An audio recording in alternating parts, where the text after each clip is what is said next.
Hello people of the world, welcome to another character video. This time we're delving into Nanase, resident glutton and defender of ice-cold protagonists. Like the focuses of my other character videos on my channel, Nanase is another character from The Illusion.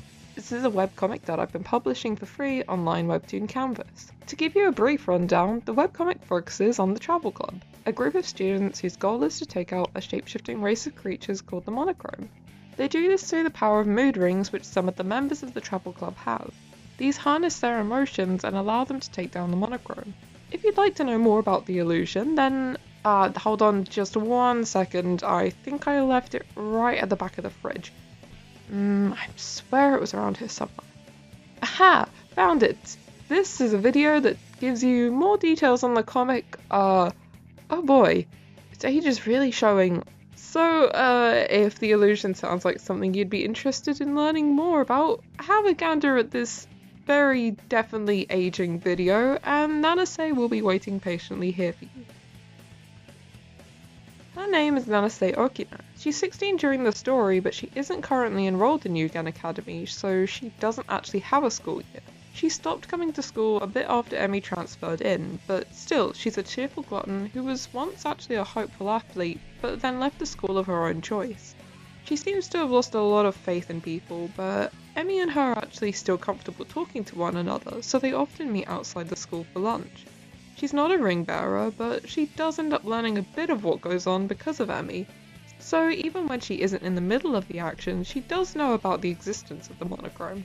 Actually being a great listener, she does end up giving plenty of advice and encouragement to Emmy to break out of her shell. As with a lot of things in The Illusion though, her habit of good listening comes from unresolved trauma. She's the type of person to purposefully choose to listen to others rather than herself. Although she acts like she only cares about herself, the members of the Travel Club, and especially Emmy, can tell she actually isn't wanting to acknowledge her own problems. This sort of leads to her only acting as if she's self-serving. In reality though, her biggest hope is to find people who will accept her for who she is. This is something she's definitely struggled with throughout much of her life, because people have actually been only accepting a false perception of who she is. This makes sense as to why her biggest fear is that things are just going to stay the same as they are for her. She worries about it because truth is, if things don't change for her, she'll be stuck just playing a false version of herself.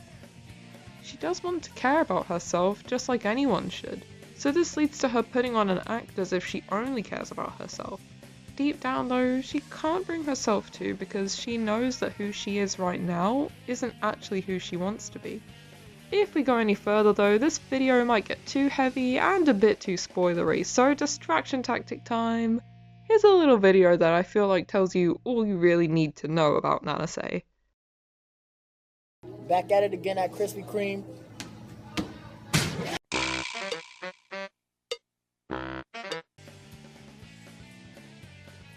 Nanase has always had a vaguely similar design to how she looks now, but actually many aspects of her have changed around. She's probably the one that suffered the most from all my various different art styles because she really doesn't look the same between almost any of them. Basically the only identifying feature of her between my art styles is her dark hair. It has always been dark, but it has been changed in several different ways as well, before I eventually settled on the current look of this curved up at the back. I have a much better time with this than the strange sort of hairstyles I was giving her before. Can anyone see a connection though? I feel like I've had this experience before. You can also tell that her bangs have changed a pretty great deal to get to where they are now. From sweeping to the side, to being in the middle, to the other side, and to the left foot in, and the right foot out. They're doing the koki and shaking all about, yeah, no, now that I look back at it, I feel like I've spent just as long as the time working on her hair as I have working on the rest of her character. She's had enough outfits to fill a whole wardrobe, and although she's worn all sorts of colours and styles, not all of them have worked. One common thing that happens to me when character designing is that actually, I tend to go back to older ideas and refine them rather than making some huge drastic changes. That's why a lot of drastic changes I've made to characters over the years haven't really stuck around that long. Their current incarnations, despite needing a lot of tweaks here and there, are generally some of the closest that I have had to their original ones. Nanase is no different. I've kept returning to this whole idea of her having clothes with things written on them. In particular, this Go Home hoodie that she's had since her early days, I've updated several times to reach a point where I'm happy with it. I really wanted to go for a simple but effective design that incorporated words because Nanase really feels like a lot of the words that she wears on her clothes apply to her. Her looks have always been more sporty though, because I almost always knew I wanted her to be a retired athlete. Her being a retired athlete is a big aspect of her personality now, but at the very start it wasn't. Believe it or don't, but Nanase was actually one of the first and only characters besides Emmy to exist in the story's early days. It was about the two of them teaming up with a Yeti, where for some reason, which I can't recall, Nanase was a statue which was released by Emmy. But at the time of writing that story, my one brain cell hadn't nearly developed enough to write anything remotely comprehensible.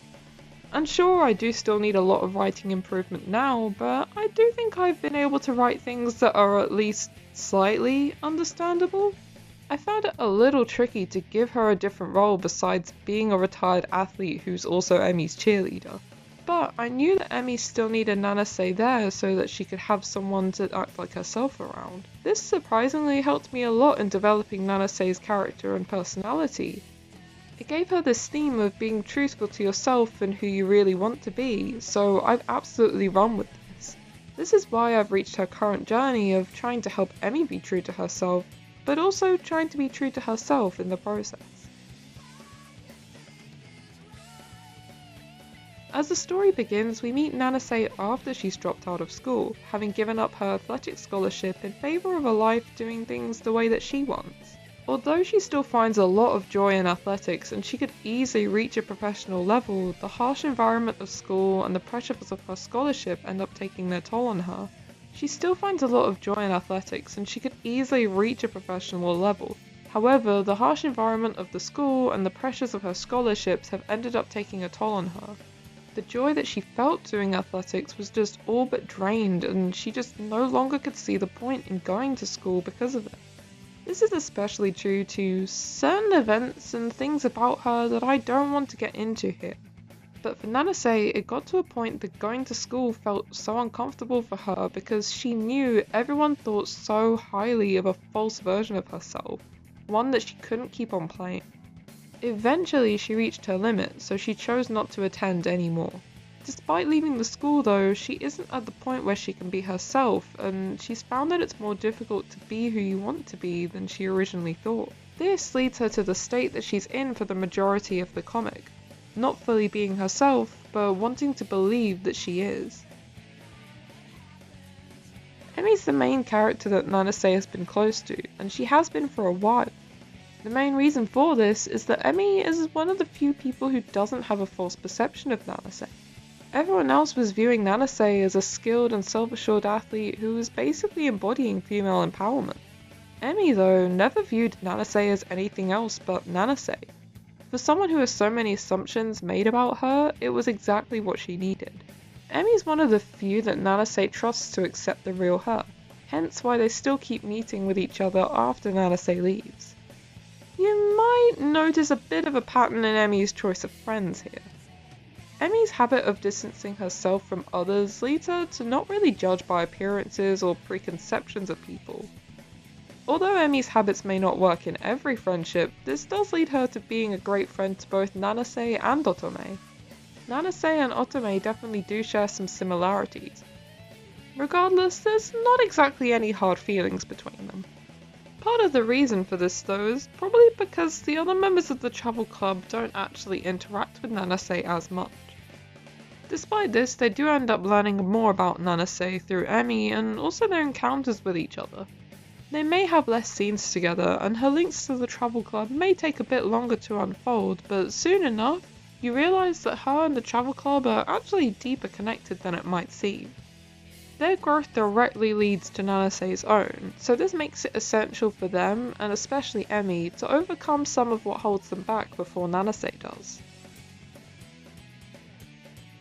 The main focus of the comic is how each of the main cast come to terms with their own problems, However, you will see Nanase doing the same in the background alongside them. It will be much further on into the story, but you'll soon realise that despite not seeing as much of her, Nanase has gone through a lot of development of her own. It's with the help of the main cast that she'll soon become the person that she always aimed to be. I'm really glad I took this chance to talk about Nanase on her birthday. Even though she is another more minor character, she has a story which is really important and I hope will resonate with a lot of people.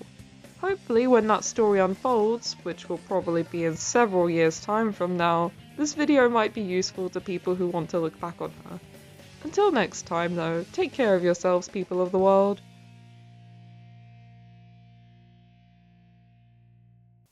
Nanase's top 3 foods. Number 3. Floor ice cream. It gives you health. Number 2. Donuts. Jelly-filled are her favourite. Number 1. Dorayaki. Definitely not because of this comic's creator's crippling addiction to them.